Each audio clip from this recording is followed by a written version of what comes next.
Nowadays we have various types of devices, computing devices. आजकल हम computers के बहुत सारे मैक्सिमम चीजों में कंप्यूटर्स ऐड हो गया आज की डेट में। या तो कंप्यूटर डिजाइन है या तो डिवाइस ही कंप्यूटराइज्ड है। जो हमारे पास इलेक्ट्रॉनिक गैजेट्स एंड डिवाइसेस होती हैं उनमें भी मैक्सिमम चीजें क्या है कि वो कहीं ना कहीं कंप्यूटराइज्ड हैं।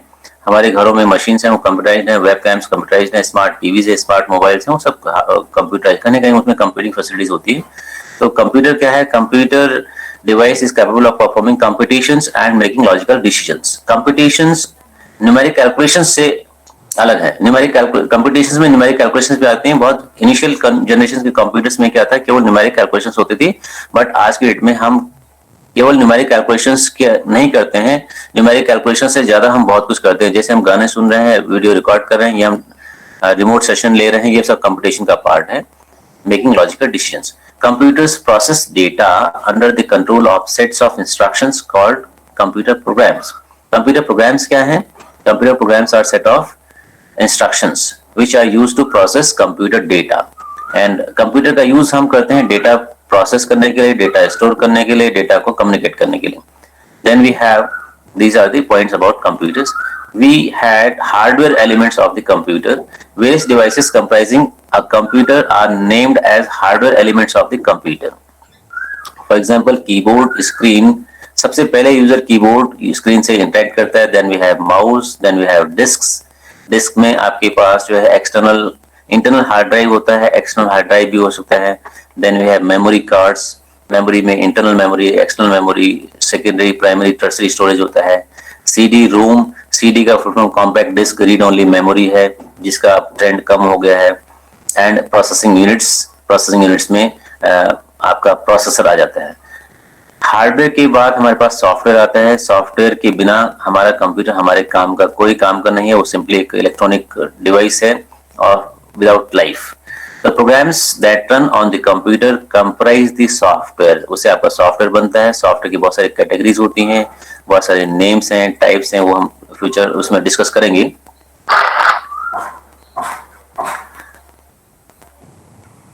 6 logical units in a computer. Input devices होती हैं, आउटपुट डिवाइसेस होती हैं, मेमोरी यूनिट्स होते हैं। इनपुट डिवाइसेस में आप देखिए, obtain information from input devices, keyboard and mouse, बहुत सारी चीजें, स्कैनर हो सकता है, आपका कैमरा है, हमारा इवन जो माइक है, ये इनपुट डिवाइस है इस टाइम। आउटपुट डिवाइसेस में सबसे पहले हम यूज करते हैं मॉनिटर, दूसरा प्रिंटर होता है। उसके अलावा हमारे पास आउटपुट डिवाइस में साउंड के लिए स्पीकर होता है, और भी और बहुत सारे डिवाइसेस हो सकते हैं, मॉडेम हो सकता है जिससे हम कम्युनिकेट करते हैं। Next we have memory unit. Memory में डेटा स्टोर होता है, और स्टोर डेटा को हम फिर सेकेंडरी फाइल बना करके या प्रिंट निकाल के या किसी को सेंड कर सकते हैं। तो for rapid access, low capacity, memory units क्या होती हैं? रैपिडली डेटा को एक्सेस करना है तो रैपिड डेटा एक्सेस के लिए जो भी डेटा है हमारे पास में मेमोरी में होना चाहिए। मेमोरी यूनिट जो है हार्ड ड्राइव की कंपैरिजन में कम कैपेसिटी की होती है।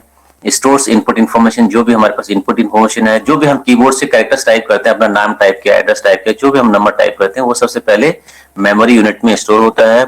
और उसके बाद वो जिस फाइल क्रिएट करेंगे तो फाइल में सेव हो जाएगा, और फाइल क्रिएट नहीं करेंगे तो वो मेमोरी से वॉश हो जाएगा। नेक्स्ट यूनिट होती है arithmetic logic unit. Arithmetic logic unit जो है कैलकुलेशंस एंड कंप्यूटेशंस के लिए यूज होती है। कैलकुलेशंस में अरिथमेटिक कैलकुलेशंस आ गए, कंप्यूटेशंस में लॉजिकल कंप्यूटेशंस आ गए। लॉजिकल कैलकुलेशंस में बहुत सारी चीजें होती हैं जो लॉजिकली हम कंप्यूटर से चेक करवाते हैं। Performs arithmetic calculations and logic decisions.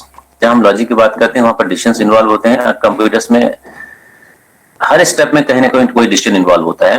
Then we have next type of element is central processing unit, जिसको हम सीपीयू बोलते हैं। सीपीयू कंप्यूटर का कोर होता है जिसमें सारी प्रोसेसिंग होती है। एक छोटा सा स्क्वायर बॉक्स होता है जो आपके मदरबोर्ड पे, सिस्टम के मदरबोर्ड पे फिक्स होता है। जो चाहे कोई भी डिवाइस हमारे पास होती है, इवन आपके पास स्मार्टफोन है तो उसमें भी सीपीयू ऐड होता है और उसके नए नए नाम एंड एडिशंस आते हैं। तो CPU supervises and coordinates the various components of the computer. CPU में इंटरनली जो है दो पार्ट होते हैं, एक होता है सीयू, दूसरा होता है एएलयू। एएलयू भी सीपीयू का पार्ट होता है। Next elements are secondary storage devices, secondary storage elements. Secondary storage devices में आपका हार्ड ड्राइव आ गया, जिसको हम एचडीडी हार्ड डिस्क ड्राइव बोलते हैं। हार्ड डिस्क ड्राइव की कैपेसिटी काफी ज्यादा होती है, लॉन्ग टर्म स्टोरेज के लिए यूज कर सकते हैं, और इसकी जो स्टोरेज कैपेसिटी, स्टोरेज कॉस्ट है वो चीप होती है, जिसको हम बोल सकते हैं कॉस्ट पर बिट स्टोरेज। एक बिट को स्टोर करने में कितनी कॉस्ट आ रही है, एक बिट को स्टोरेज करने में अगर ज्यादा कॉस्ट आ रही है तो 1 GB को स्टोर करने में ज्यादा कॉस्ट आएगी, ऐसे टीबी को स्टोर करने में ज्यादा कॉस्ट आएगी। स्टोर्स इनएक्टिव प्रोग्राम्स, और सेकेंडरी स्टोरेज में हम जितने भी हम सॉफ्टवेयर इंस्टॉल करते हैं वो सॉफ्टवेयर हमारे सेकेंडरी स्टोरेज में इंस्टॉल होते हैं। प्लस हमें कुछ बैकअप लेना है, अपने जो है मूवीज है, ऑडियो है, वीडियोज हैं, ई बुक्स हैं, नोट्स हैं, रिसर्च पेपर्स हैं, उनको हम सेकेंडरी स्टोरेज में स्टोर करते हैं। ये सिंपल सा डायग्राम है कंप्यूटर आर्किटेक्चर का। इनपुट डिवाइस हमारे पास कोई भी हो सकती है, वो माइक हो सकता है, कीबोर्ड, माउस हो सकता है, कैमरा हो सकता है। उस इनपुट डिवाइस से जो कुछ भी हम इनपुट प्रोवाइड करते हैं वो आपका सबसे पहले मेमोरी में स्टोर होता है। वो आपका मेमोरी में स्टोर होता है। मेमोरी से वो कंट्रोल यूनिट की हेल्प से एएलयू के पास जाता है। एएलयू और सीयू मिला करके कंट्रोल यूनिट एंड एएलयू मिला के सीपीयू फॉर्म करते हैं। तो सीपीयू के दो पार्ट होते हैं, ALU which stands for arithmetic logic unit, CU control unit. ये डेटा फेच करते हैं मेमोरी से डेटा फेच करते हैं, प्रोसेस रिजल्ट को मेमोरी में राइट करते हैं। मेमोरी में जो हमारे पास कंटेंट होता है उसको हम सेकेंडरी स्टोरेज में राइट कर सकते हैं या आउटपुट डिवाइस पे सेंड कर सकते हैं। या आउटपुट डिवाइस में हो सकता है गाना भी हो सकता है, मतलब गाने के लिए हमारे पास स्पीकर हो सकते हैं, प्रिंटर हो सकता है, मॉडेम हो सकता है, या फिर ये स्क्रीन हो सकता है। ये सिंपल सा इसका डायग्राम है। A computer consists of central processing unit which consists of arithmetic and logic unit where math and logical operations are performed. A control unit which directs most operations by providing timing and control signals. Important है, control unit का काम है जैसे हमारे brain का काम होता है सारी चीजों को कंट्रोल करना, हमारे सेंसेस को कंट्रोल करना, सेंसेस से इनपुट को लेना, उनको जो है उसके अकॉर्डिंग रिएक्ट करना। आप कुछ स्टोरेज एलिमेंट्स होते हैं, बहुत छोटे छोटे स्टोरेज एलिमेंट्स होते हैं कंप्यूटर्स में which are named as registers that provide short-term data storage and management facilities. Registers जिनको बोलते हैं, छोटे छोटे रजिस्टर्स होते हैं जो डेटा को शॉर्ट टर्म के लिए स्टोर करते हैं। इधर जो है डेटा को मूव करने के लिए हमारे पास रजिस्टर्स यूज होते हैं, मेमोरी में बहुत सारे रजिस्टर्स होते हैं। अब memory unit that stores instructions and data, memory is a unit that stores data and instructions. Input devices में keyboard, mouse, microphone, disk drives and output devices monitor, status indicator lights, जैसे status indicator lights भी आपकी output में आ गई। Speakers, disk drive भी output है, जो हमने डेटा को प्रोसेस किया है उसको हमने राइट कर दिया डिस्क ड्राइव में, तो डिस्क ड्राइव हमारे पास आउटपुट डिवाइस हो सकता है, वैसे स्टोरेज डिवाइस है। But if the output is written to the drive that time it is working as output device units that are used to transmit data into and out of the computer. Data में input लेना, data से out generate करना, वो आपका input output device हो गया। ALU type of operation that the ALU needs to perform is determined by the signal from the control unit. ALU का काम है सारी कैलकुलेशंस करना, सारी मैनिपुलेशंस करना, सारी कंप्यूटेशंस करना, चाहे कुछ भी है। इवन आपने देखा होगा कि आप मोबाइल में कोई फोटो खींचते हैं, उस फोटो का जूम कम ज्यादा करते हैं, तो वो भी प्रोसेसिंग है, वो भी कंप्यूटेशन है, कैलकुलेशन है। लाइट कम ज्यादा कर रहे हैं मोबाइल में, मोबाइल भी कंप्यूटिंग डिवाइस है। वही काम आप एक इमेज को प्रोसेस कर रहे हैं अपने डेस्कटॉप में, लैपटॉप में, आपने कोई रिकॉर्डिंग किया है उसको, उसका एम्पलीट्यूड कम ज्यादा कर रहे हैं, वो भी आपके प्रोसेसिंग है। आप गाने सुन रहे हो, गाने का वॉल्यूम कम ज्यादा कर रहे हो, प्ले कर रहे हो, जो भी है सब कंप्यूटेशंस का पार्ट है, कैलकुलेशंस का पार्ट है। The data can come either from the input unit और फ्रॉम द मेमोरी यूनिट। जो एएलयू में डेटा आता है वो आप इनपुट डिवाइस से डायरेक्ट ले सकते हैं या फिर मेमोरी में पहले से स्टोर हो सकता है। The results of the operation, जो एएलयू ने रिजल्ट्स परफॉर्म किए हैं उनका जो रिजल्ट है ऑपरेशंस का, that can be either transferred back to the memory और directly to the output unit. ठीक है, जो भी प्रोसेसिंग हुआ है उसको मेमोरी में स्टोर कर सकते हैं टेम्पररी टाइम पे, या फिर हम आउटपुट डिवाइस पे सेंड कर सकते हैं जो हमने प्रोसेस किया है। सपोज हमने बायोडाटा लिखा है, उसको हम राइट करना प्रिंटर से प्रिंट कर सकते हैं, या किसी को सेंड करना है वो हम कर सकते हैं। That is it. अब आता है मेमोरी यूनिट में। मेमोरी यूनिट में जो मेन मेमोरी कंप्यूटर की होती है उसको बोलते हैं random access memory, which is named as RAM, random access memory. RAM की क्या फीचर्स होते हैं वो ये है, stores instructions and data, stores instructions and और डेटा। इंस्ट्रक्शन एंड डेटा में अंतर है। डेटा सपोज हमने कुछ टाइप किया अपना रिकॉर्ड, मैंने अपना मोबाइल नंबर टाइप किया, अपना नेम टाइप किया, एड्रेस टाइप कर दिया, ये सारे डेटा है सिंपल। फिर इसके ऊपर कैलकुलेशन क्या करना है वो इंस्ट्रक्शन का पार्ट होता है, वो प्रोग्राम में इंस्ट्रक्शंस होते हैं। Memory is divided into an array of boxes. अब मेमोरी कैसी होती है, मेमोरी को हम एरे ऑफ बॉक्सेस के तरीके से लेते हैं, each containing a byte of information. ठीक है, तो मेमोरी में क्या होता है कि कंप्यूटर की मेमोरी की अगर हम बात करते हैं, सबसे छोटी यूनिट होती है उसमें एक कैरेक्टर को स्टोर करना। एक कैरेक्टर को स्टोर करने के लिए मेमोरी में लोकेशन ढूंढना, उसको बोलते हैं बाइट। एक कैरेक्टर ऑलमोस्ट एक बाइट के बराबर होता है। अब बाइट कंसिस्ट ऑफ 8 बिट्स। अब जो कंप्यूटर की स्टोरेज है उसको हम कितनी इंफॉर्मेशन स्टोर रखी है उसको हम जो है सबसे छोटी यूनिट हमारे पास होती है बाइट। बाइट से छोटी यूनिट होती है बिट, लेकिन एक बिट किसी काम का नहीं होता है, बिट्स मिला के बाइट फॉर्म करते हैं। बिट का फुल फॉर्म होता है बाइनरी डिजिट, जिसमें या तो 0 होता है या 1 होता है। कंप्यूटर्स बाइनरी लैंग्वेज में काम करते हैं, मशीन लैंग्वेज पे काम करते हैं, जिसमें केवल 2 ही डिजिट्स होते हैं, 0 एंड 1। हमारे पास जो है डेसिमल नंबर सिस्टम में 0 to 9 डिजिट्स होते हैं, अल्फाबेट्स के इतने सारे सिंबल्स होते हैं, लेकिन कंप्यूटर्स में केवल 0 1 का सिग्नल्स होते हैं। The memory unit also serves as a storage for intermediate and final results of arithmetic operations. तो अरिथमेटिक ऑपरेशन जो भी परफॉर्म होते हैं वो मेमोरी में टेम्परली सेव होते हैं, इंटरमीडिएट या फाइनल रिजल्ट्स आपके मेमोरी में सेव हो सकते हैं। नेक्स्ट आता है कंट्रोल सिग्नल्स। सिग्नल्स को कंट्रोल करता है आपका memory unit. Location in memory, input to memory data lines when the control signal J is enabled. उस डायग्राम के रेफरेंस में यहाँ डिस्कस हो रहा है, तो ये बहुत डिटेल में हम इसको नहीं देख रहे हैं। कंट्रोल यूनिट का काम है सारी चीजों को कंट्रोल करना, जैसे हमारे ब्रेन का काम होता है चीजों को मैनेज करना, सारे सेंसर्स को मैनेज करना, हमारे ऑर्गन्स को डायरेक्ट करना, इंस्ट्रक्शन करना, वो कंट्रोल यूनिट का काम है। कॉमन सॉफ्टवेयर जो हम नॉर्मली यूज करते हैं एक सिंपल सिनेरियो में, सबसे पहले हम किसी मशीन में क्या करते हैं, ऑपरेटिंग सिस्टम देखते हैं। डेस्कटॉप लैपटॉप में विंडोज ऑपरेटिंग सिस्टम मिल सकता है हमको। आपके मोबाइल में एंड्रॉइड स्मार्टफोन, एंड्रॉइड फोन हो सकता है, एंड्रॉइड iOS हो सकता है। iOS फोन में जो है एप्पल मैकिंटॉश ऑपरेटिंग सिस्टम हो सकता है। इस टाइप से जो भी आप चीजें यूज करते हैं, कहीं ना कहीं उसमें एक ऑपरेटिंग सिस्टम जरूर होता है, जिसका काम होता है सारे डिवाइसेस को मैनेज करना और उनको यूज करने की परमिशन, उन्हें यूज करने का इंटरफेस यूजर को प्रोवाइड करना। जब हम सॉफ्टवेयर क्रिएट करते हैं, सॉफ्टवेयर क्रिएट करने के लिए हमारे पास कंपाइलर्स आते हैं। हम जो है सॉफ्टवेयर प्रोग्राम जब लिखते हैं, वो सोर्स कोड हमारे पास होता है, वो हाई लेवल लैंग्वेज में होता है, तो कंपाइलर की हेल्प से वो मशीन लैंग्वेज में कन्वर्ट होता है। तो लैंग्वेज ट्रांसलेटर्स हम यूज करते हैं। लैंग्वेज ट्रांसलेटर्स में एक कंपाइलर होता है, एक असेंबलर होता है, एक इंटरप्रेटर होता है। कंपाइलर पूरे सोर्स प्रोग्राम को एक साथ कन्वर्ट कर लेता है, असेंबलर असेंबली लैंग्वेज को मशीन कोड में कन्वर्ट करता है, इंटरप्रेटर क्या करता है, स्टेटमेंट वाइज हमारे सोर्स प्रोग्राम को इंटरप्रेट करके एग्जीक्यूट करता है।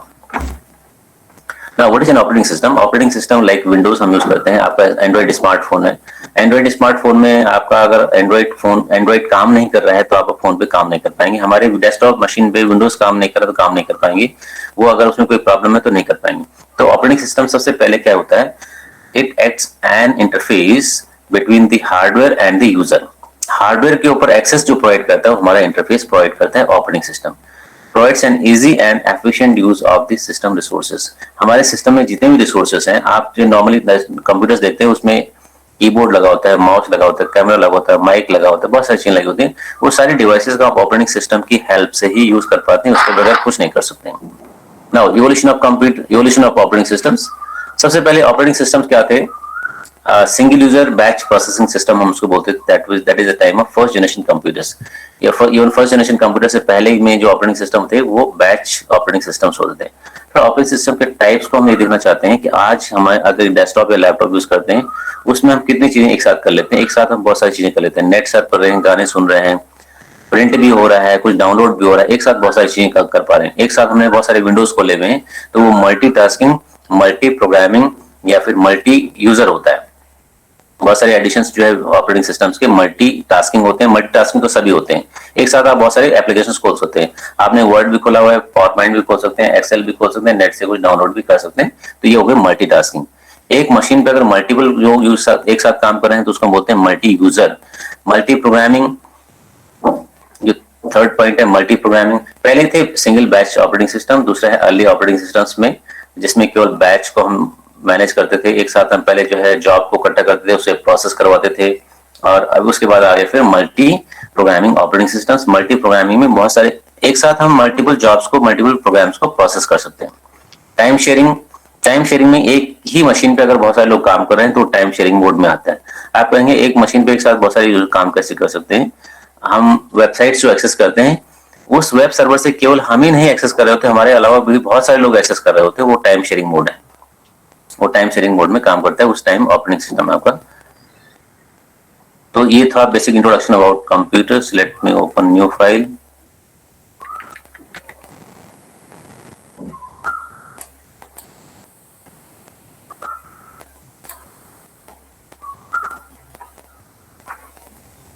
एक्सक्यूज मी सर, एक क्वेश्चन था सर। जी सर।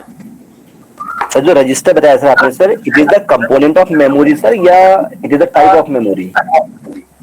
हाँ, बहुत सिंपल सिनेरियो में ऐसा होता है रजिस्टर में सर, आपका रजिस्टर सभी जगह लगा होता है, माइक्रो प्रोसेसर के भी अंदर रजिस्टर होता है। माइक्रो प्रोसेसर में स्टोरेज होता है जिसको बोलते हैं कैश मेमोरी।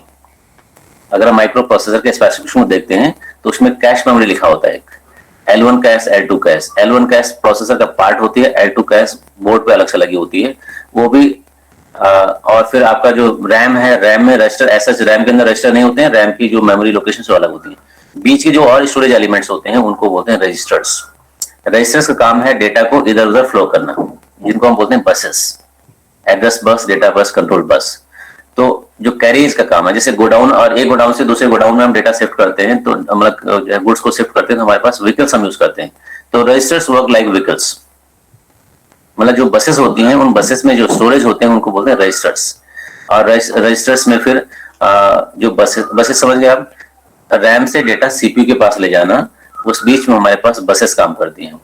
बसेस होती हैं 3 टाइप की, डेटा बस जिसके थ्रू डेटा जाएगा, एड्रेस बस जिसके थ्रू एड्रेस जाएगा कि किस लोकेशन से हमें डेटा फेच करना है, तीसरा होता है सिग्नल बस, कंट्रोल बस, जिसके थ्रू कंट्रोल सिग्नल ट्रेवल करेगा। तो ये 3 टाइप की बसेस होती हैं। इन बसेस को बनाने के लिए हमारे रजिस्टर्स यूज होते हैं, और वो रजिस्टर 32 बिट, 16 बिट, 64 बिट इस टाइप से होते हैं, जो कि रैम और प्रोसेसर के अलावा स्टोरेज लोकेशन होते हैं विच फॉर्म द बसेस। ये सिंपल सा उसका एग्जाम्पल है। ठीक सर? Okay sir, clear. एक हम पॉइंट्स देख लेते हैं यहाँ पर, इवोल्यूशन ऑफ कंप्यूटर्स। तो let us discuss this point in short. इसको थोड़ा सा जल्दी हम इसको भी ले लेते हैं।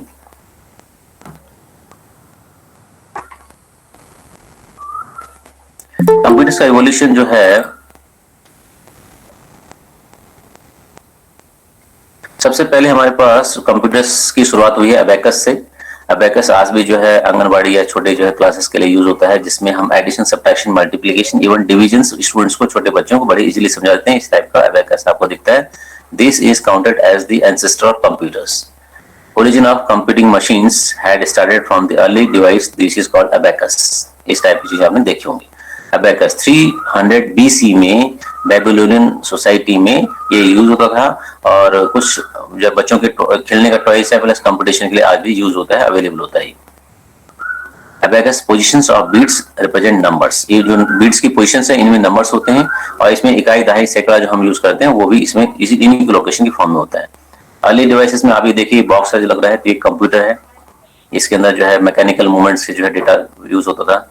ये इसको बोलते हैं pascal mechanical calculator. Pascal mechanical calculator 1645 की बात है। इस टाइप की मशीन यूज होती। ये गियर बेस्ड एक मशीन था जो 1600 से लेकर 1800 तक यूज हुआ है। ब्लेस पास्कल ने इसको इन्वेंट किया है। पास्कल मशीन जो हम बोलते हैं, पास्कल का नाम सुना होगा साइंटिस्ट। विल्हेम लेबनिज ने भी इसको, और चार्ल्स बेबेज ने इस टाइप की मशीन को यूज किया। फिर आता है अर्ली स्टोरेज में। अर्ली स्टोरेज में पंच कार्ड यूज होते थे। Punch cards were used in the early storage, जिसमें ये मशीन जैसे जैकर्ड लूम एक मशीन थी। जैकर्ड लूम में एनालिटिकल, चार्ल्स बेबेज एक एनालिटिकल मशीन थी, और ये 1970s तक ये पॉपुलर रही है। बहुत पहले की बात है, 1801 में मशीन स्टार्ट हो गई थी जिनमें स्टोरेज पंच कार्ड में होता था। आज की This is the early programmer. ये लेडी Ada Lovelace है, Augusta Ada King Lovelace. She had lived from 15 to 52 years for a very short time.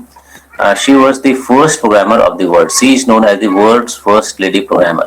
The computer language Ada, created by US Defense Department, was named after this lady.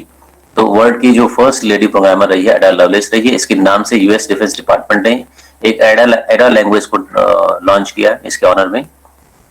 Babbage difference engine 1822 की बात है। इस type की machine use होती थी जिसको बोलते हैं चार्ल्स बेबेज। ये नाम मैं थोड़ा आपको इसे दिखा रहा हूँ कि सपोज अगर आपके पास आता है कि नाम किस चीज का है और किस टाइप की मशीन थी। ये 1822 में चार्ल्स बेबेज की मशीन यूज होती थी जिसका नाम चार्ल्स बेबेज।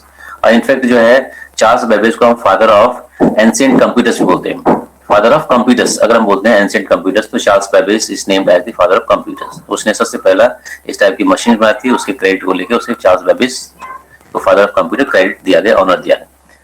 फिर जो है 1939 के बाद जहां से हम actual generation of computers start करते हैं, मॉडर्न कंप्यूटर्स की जो actual generation, first generation, second generation, third generation, fourth, fifth generation हम यूज करते हैं, उसकी शुरुआत हुई है फिर वैक्यूम ट्यूब से। फर्स्ट जनरेशन कंप्यूटर्स 1939 के बाद जो सेकेंड वर्ल्ड वॉर का एरा है, उस टाइम वैक्यूम ट्यूब से मशीन बनती थी। आप में से अगर फिजिक्स के बैकग्राउंड के आप कोई हो तो वैक्यूम ट्यूब्स का भी प्रैक्टिकल होता है फिजिक्स लैब में। इस टाइप का ट्यूब होता है जिसके बेस पे हम कुछ जो है स्टोर करते हैं, प्रोसेस करते हैं। उसके बाद सेकेंड जनरेशन में ट्रांजिस्टर्स का यूज हुआ, और हमने आपने भी देखा होगा हम ट्रांजिस्टर्स के रेडियो जो हम बोलते हैं ट्रांजिस्टर, उसके थ्रू क्या है हमने ब्रॉडकास्टिंग भी सुना है, रेडियो सिग्नल्स को ट्यून किया है। तो वहां पर जो है ये जो है ट्रांजिस्टर्स का डेवलपमेंट हुआ सेकंड जनरेशन कंप्यूटर्स के लिए, और जो रेडियो हम यूज करते हैं वो ट्रांजिस्टर का ही देन है। तो ट्रांजिस्टर्स आपके पास छोटे छोटे ट्रांजिस्टर्स होते हैं इस टाइप की, सेकंड जनरेशन में इनका यूज हुआ। उसके बाद इंटीग्रेशन स्टार्ट हुआ कि बहुत सारे ट्रांजिस्टर्स मिला करके हमारे पास माइक्रो चिप्स बनाई हमने। माइक्रो चिप्स से बेस्ड में फिर थर्ड जनरेशन कंप्यूटर से स्टार्ट हुए, थर्ड जनरेशन फोर्थ जनरेशन इस टाइप से हुआ स्टार्ट। और माइक्रो चिप्स के जो इंटीग्रेशन लेवल पे कुछ टर्म्स होते हैं जिसको हम बोलते हैं VLSI, very large scale integration, large scale integration, small scale integration, और आज की डेट में हमारे पास जो है अल्ट्रा स्केल इंटीग्रेशन है। Ultra scale integration means millions of components can be embedded in a single chip. छोटे से चिप में हम बहुत सारे जो है कंपोनेंट्स को ऐड कर लेते हैं। ये फर्स्ट जनरेशन कंप्यूटर्स के लिए वैक्यूम ट्यूब होता था। राइट साइड में एक जो है कंप्यूटर ये बना हुआ है, 1930 की बात है। ये एक बहुत बड़ा जो पूरी दीवार के बराबर कवर किया हुआ है। ये आप इस कंप्यूटर को देख पा रहे हैं। ये अनेक मशीन है, 1946 का मशीन है। ये पूरे रूम को उसने ऑक्यूपाई किया हुआ है। इस टाइम ये प्रॉब्लम होती थी, अगर जो है कंप्यूटर में कोई बग आ गया तो उसको हम नहीं पता कर पाते थे, और कंप्यूटर्स में एरर को हम बग बोलते हैं। उसके पीछे इंसिडेंट भी यही है कि एक बग की वजह से पुरानी मशीन में एरर आ गई थी और उसको घंटों शॉर्ट आउट करने के बाद पता चला कि बग की वजह से शॉर्टकट हो गया है। तो कंप्यूटर में कभी भी एरर आती है तो उस टाइम से उन्होंने उसको बोला कि बग आ गया है। 30 feet long, 8 feet wide and 8 feet high. आप मान लीजिए बड़े कमरे की से भी ये बड़ा मशीन है। 30 फीट 30 बाई 8 फीट का ये मशीन है जिसको हम बोलते हैं ENIAC। ये मशीन केवल क्या कर पाती थी, additions of 3 second, additions 3 additions average second, एक सेकेंड में केवल 3 एडिशंस कर पाती थी कि ये मशीन। फिर हमारे पास सेकंड जनरेशन कंप्यूटर्स में ट्रांजिस्टर्स का यूज हुआ। ट्रांजिस्टर्स बेस्ड हमने मशीन्स बनाई। 47 की बात है, Walter Britain and William Shockley ने ट्रांजिस्टर्स को इन्वेंट किया था बेल लैब्स में, और उसके बेस में इलेक्ट्रॉनिक डिवाइस बने। उसमें रेडियो भी एक है और कंप्यूटर्स भी आते हैं। फिर ये स्केल इंटीग्रेशन स्टार्ट हुआ थर्ड जनरेशन के लिए, जहां पर हमने ट्रांजिस्टर्स को इम्बेड करना शुरू किया, छोटे छोटे चिप्स बनाई, सिलिकॉन चिप्स बनाई, और सिलिकॉन चिप्स आज के डेट में काफी बहुत माइक्रो लेवल पे ऐड हो गई है। फोर्थ जनरेशन कंप्यूटर्स में भी क्या हुआ, माइक्रो प्रोसेसर का यूज हुआ सीपीयू को फॉर्म करने के लिए। फोर्थ जनरेशन आपका अर्ली 70s से स्टार्ट होता है, और देखिए आप जो है 1971 अर्ली 70s में इंटेल ने माइक्रो प्रोसेसर बनाना स्टार्ट किया, और ये पहला माइक्रो प्रोसेसर था इंटेल का, माइक्रो प्रोसेसर 404। आज की डेट में देखा होगा आपने 10 जनरेशन 11 जनरेशन इस टाइप की जनरेशन आ गए इंटेल के प्रोसेसर थी। ये एक IBM का पर्सनल कंप्यूटर है। ये IBM का पर्सनल कंप्यूटर मान लीजिए जो है जैसे हम बिजनेस टाइकून जो कंप्यूटर फील्ड में मानते हैं, बिल गेट्स को भी मानते हैं। बिल गेट्स ने माइक्रोसॉफ्ट कंपनी का फाउंडेशन किया था। उसके पहले में एक IBM कंपनी रही है, और IBM कंपनी ने सुपर कंपनी ये जो है IBM ने सुपर कंप्यूटर्स तो बनाए, पर्सनल कंप्यूटर्स में मार्केट में लॉन्च किए थे सबसे पहले। तो ये 12 अगस्त 1981 की बात है। IBM release their new computer named as IBM PC for personal computer. तो पर्सनल कंप्यूटर जो है मार्केट में IBM ने सबसे पहले लॉन्च किया, और फिर 2004 में IBM ने एक लेनोवो कंप्यूटर को लॉन्च किया, जो डेस्कटॉप से Lenovo desktop plus Lenovo laptops. Apple के कंप्यूटर्स भी मार्केट में नई कंपनी बने एप्पल, जिसके स्मार्टफोन्स भी अवेलेबल हैं। लैपटॉप्स फिर उसका मार्केट में आए लैपटॉप्स, देखिए आप। और आज के डेट में हमारे पास लैपटॉप्स के अलावा स्मार्टफोन से बहुत सारा हम काम कर लेते हैं। इवन ऑनलाइन शॉपिंग है, बहुत सारी चीजें हम कर लेते हैं। कैमरा तो मोबाइल ने आजकल रिप्लेस कर दिया है काफी कुछ हद तक। ट्रेंड्स इन 1990s के बाद जो है फिर हमारे पास अलग अलग कंप्यूटर्स आए, ऑपरेटिंग सिस्टम डेवलप हुए। गूगल जैसी कंपनी मार्केट में आई, जावा जैसी लैंग्वेज 95 में डेवलप हुई। लिनक्स ऑपरेटिंग सिस्टम्स आए जो फ्री एंड ओपन सोर्स है। उससे पहले जो है सारे सॉफ्टवेयर पेड थे, फ्री कुछ नहीं था। Trends from 1990s to today, ये देखिए आप छोटे छोटे पहले जो है इस टाइप के आईपॉड्स और स्मार्टफोन्स, इस टाइप के कीपैड बेस्ड फोन जिनमें डिस्प्ले कलर डिस्प्ले होता था। उसके बाद ये सारी चीजें हमारे पास स्मार्टफोन आ गई, और now we are living in the world of wireless technology along with wireless technology, which is very fast and smaller, more reliable as well, and these devices are less expensive. Fifth generation computing devices based on artificial intelligence are continuing to be in development. तो fifth generation computer जो AI based languages हैं, AI based computers वो market में है और still उनमें research हो रही है एआई पे, आर्टिफिशियल इंटेलिजेंस पे।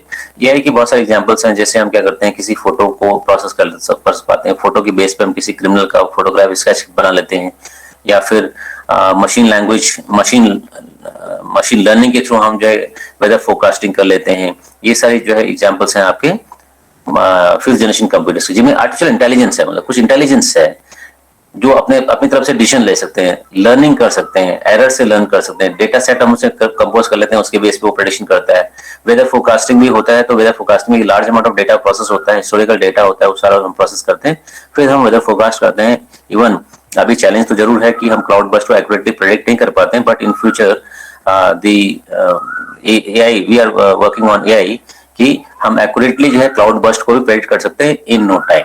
वो बहुत क्लाउड बस्ट बहुत इंस्टेंट मूवमेंट होता है कि बहुत लार्ज अमाउंट ऑफ जो है वाटर कंडेंस हो जाते हैं एक स्मॉल एरिया में और शॉर्ट टाइम में वो फॉल हो जाते हैं, that leads to cloud burst. उसका प्रेडिक्शन हम जल्दी से नहीं कर पाते हैं, फिर भी वेदर फोरकास्टिंग डिपार्टमेंट अपना काफी लेवल तक हमारे रेनफॉल को, स्टॉर्म्स को प्रेडिक्ट कर लेता है। The goal of fifth generation computing is to develop devices that respond to natural languages input and capable of learning and self organization। तो AI बेस्ड मशीन जो हम बोलते हैं उनका मेन पर्पस ये है कि हमारी लैंग्वेज में हमसे रेस्पॉन्ड कर पाए। आपने देखा होगा रोबोट्स मार्केट में अवेलेबल हैं, जो उन रोबोट्स को हम जिस काम के लिए डिप्लॉय करते हैं, साइंटिस्ट का असिस्टेंट हो सकता है, किसी कंपनी का गार्ड एक रोबोट हो सकता है। रोबोट को हमने किस टफ साइट पे, डिजास्टर प्रोन साइट पे हमने भेजा है, तो वो हमारे लिए काम करते हैं। वो रोबोट्स जो है एआई नेचुरल लैंग्वेजेस को प्रोसेस कर लेते हैं, हमसे हमारी लैंग्वेज में बात कर लेते हैं। हम हिंदी में बात करें, हिंदी में बात करेगा, जापानीज के साथ में जापानीज में बात करेगा, तो नेचुरल लैंग्वेजेस को प्रोसेस करता है, समझ लेता है क्या है। और इवन आप डायलॉग्स भी आपने देखे होंगे, गूगल से हम डायलॉग, गूगल से हम जो है बोल के वॉइस फॉर्म में सर्च करते हैं, तो वो भी एक उसका एक पार्ट है। आपने देखा होगा गूगल का जैसे अलेक्सा है, अमेजोन के ये गूगल का असिस्टेंट है, अमेजोन का अलेक्सा है, ये भी हमें क्या करता है, पूरी चीजें गाइड करता है। तो वो भी एक टाइप का फिफ्थ जनरेशन का ही कंप्यूटिंग डिवाइस है जो हमारी लैंग्वेज को प्रोसेस करता है और that also learns from the experience और सेल्फ ऑर्गेनाइज्ड होता है। तो ये था जनरेशन ऑफ कंप्यूटर्स के बारे में। इस बारे में कुछ क्वेश्चंस हो तो प्लीज आप बताएं, मैं नया स्लाइड स्टार्ट कर रहा हूँ।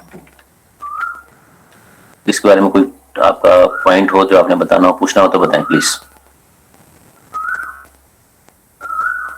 एक नया टॉपिक मैं ले रहा हूँ, किसी ने कुछ डिस्कस करना है, पूछना है प्लीज।